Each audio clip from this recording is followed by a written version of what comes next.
Going in by yourself is always a bad idea. NERDSoul.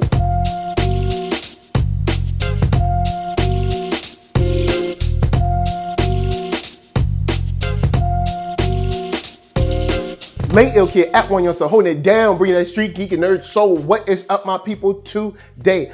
Oh yeah, coming with another wonderful episode of On Screen. That's right, we are here putting hip hop geek together, having some nerd soul goodness. And boy, oh boy, do we have a lot to deal with. We've got first time, acquaintances. We got people lying for the sake of lying. We got people chilling in the high life, having a party. And we can't do anything but fight with both of our parents and between both of our parents and talk to a whole bunch of cops. And you know what I'm talking about. That's right, NOS4A2. And in this episode, there's three main things I want to touch on.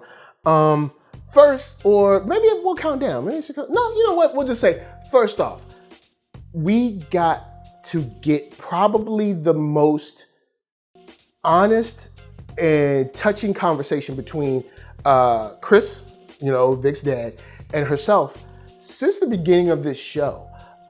Vic has, of course, experienced, she discovered the body and all this, and it has affected her. And, of course, she trying to be like the lone rogue, and I'm cool, and I don't need to talk about it. But her dad sat her down and, they were in the car, but he talks to her about his time in Kuwait and what he saw and how it poisoned him. And he used the word poison. And it makes you think a lot about how that not only affected him from holding it in, but then that poisoned him and affected his family. Look at his situation with his drinking, with his, his wife or ex-wife. I don't know where that situation is, but of course, Ma Dukes.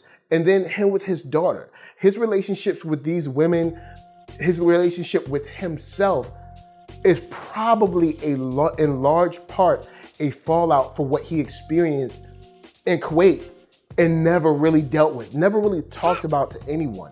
And him seeing his daughter trying to just be like, I'm cool, I'm fine, and this, that, and the third. And the problem with the whole quote of I'm fine is that he's trying to reach her and let her know, I was around your age when I saw something traumatic. If you saw something traumatic, so did I.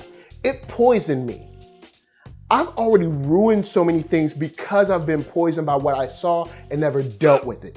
I don't want you to go there. I don't want you to experience that. I don't want you to have those things on your mind. I don't want it to control you the way it did when we saw you in the garage, like doing art and painting things, which was crazy good, by the way. I'll get to that in a second. But I don't want it to eat you up inside. And I love that time that they took to have that piece in this episode, because someone needs to see and respond to her and reach out.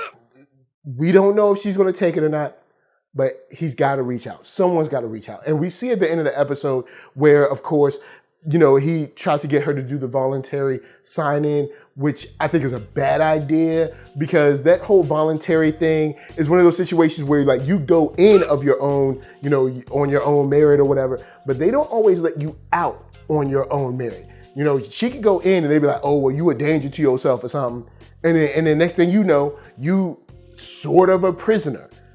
But I do like that this has gotten him to get serious to a certain degree because he cares for her and he's doing the best that he can.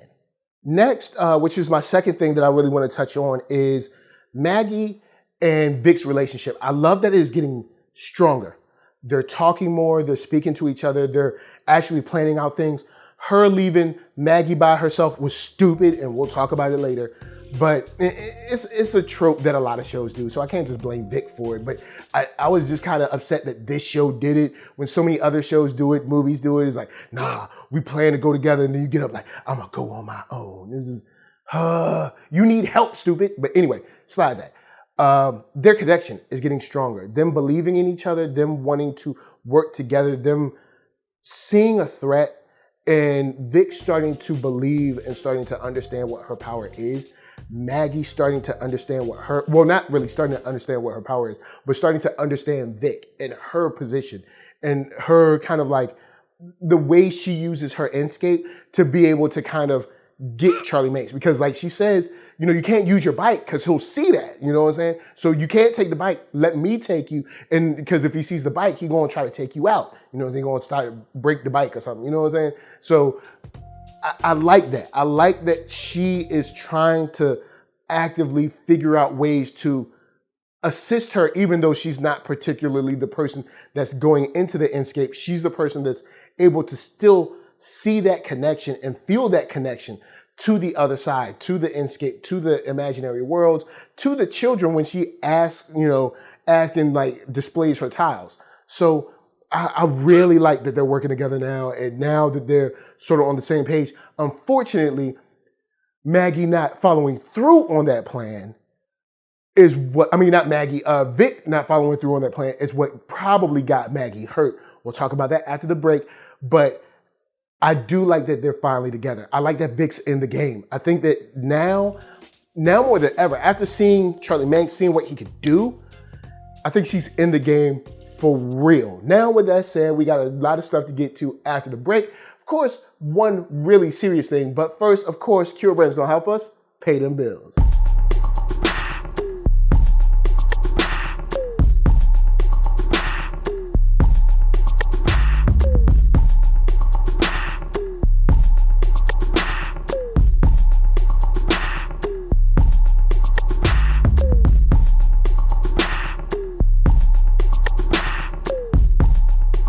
Oh yeah, check that link below. Hats, shirts, hoodies, all that jazz. And once you find something you like, of course, cop it. Now let's get into my last main thing, which is Detective Hunter. It makes sense for her to be in this story, but I definitely think she's dead. I think she's dead already. We see characters like this in shows like this that they're following they're following all of the clues. They're following all of the statements. And her talking to Vic, her talking to Bing now, she's gonna be following these threads, these small threads, and there's always that person that, you know, it's always the cop that like half believes, so they keep digging, like, you know, just like a journalist or something. Keep on digging, and once they get close enough to the truth, they don't know everything, but once they get close enough to the truth, there's like, she dead. So I do like that, even though it seems like Vic is going to go to institution he said for a couple of days for you to get some rest. So maybe she goes for a couple of days.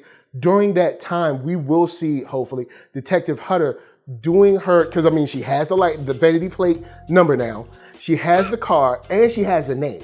Those three things you can actually physically, research. Now she's probably gonna find out that Charlie Manx is like 400 years old or whatever, who knows, older, whatever.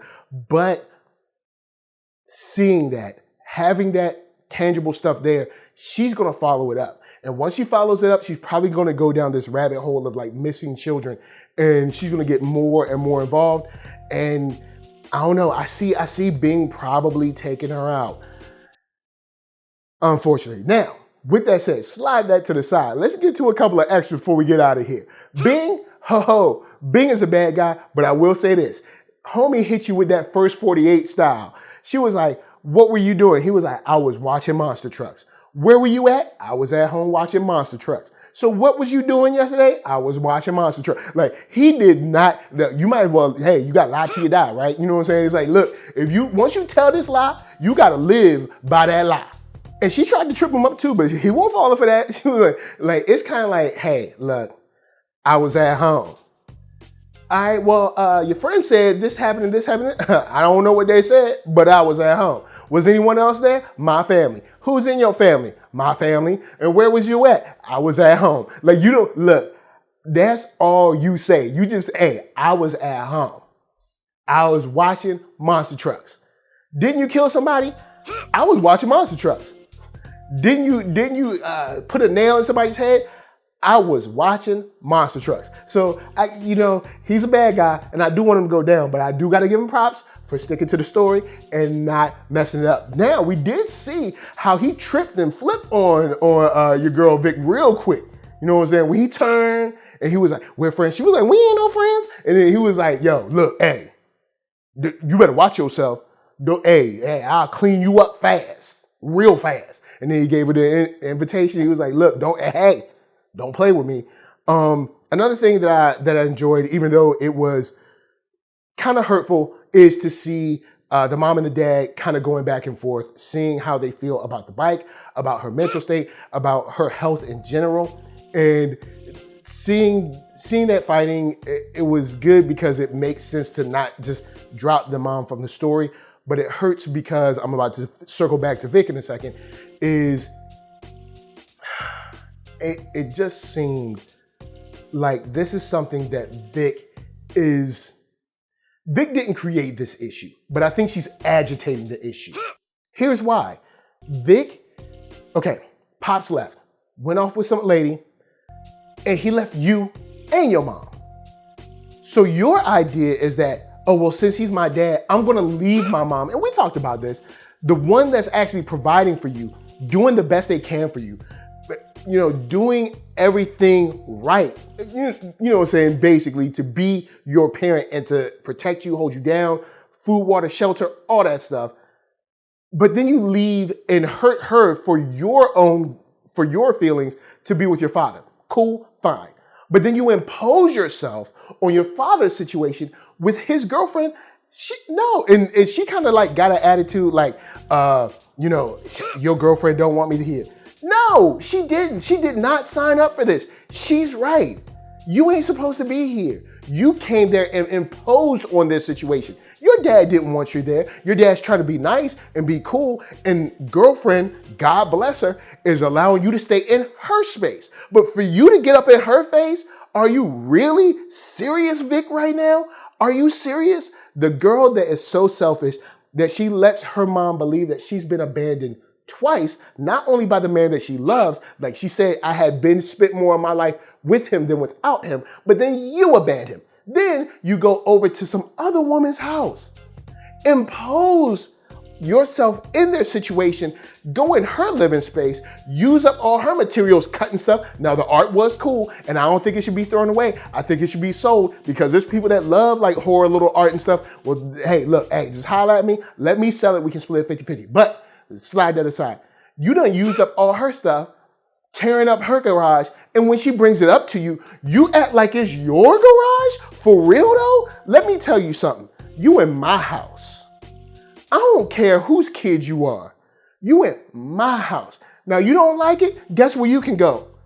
Back to your house. But while you here, you're gonna respect mine. That's right, I said respect. I ain't even put no T on it because we ain't playing. Now, clear the air. I'm just letting you know how I feel. Hey, look, don't be coming tearing up my stuff and then going to try to be like, oh, but you ain't signed up for this? No, I did not. But since I did, now I'm being graceful to your butt. Act like you got some sense. Now I have cleared that out the way.